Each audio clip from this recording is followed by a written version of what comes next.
வணக்கம். என் பேர் மனோகராங்க.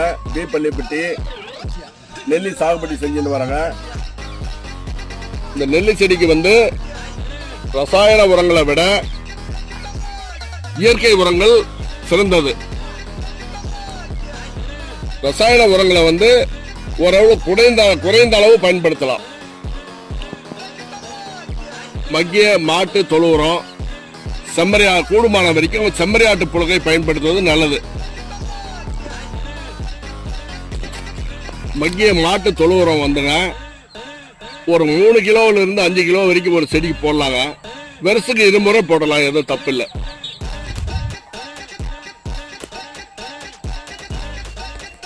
அதே மாதிரி செம்மறியாட்டு புழுக்கை இருந்து 2 கிலோவில் இருந்து 5 கிலோ வரைக்கும் கொடுக்கலாங்க. இப்படி எல்லாம் செய்யும் போது நல்ல மகசூல் கிடைக்கும்.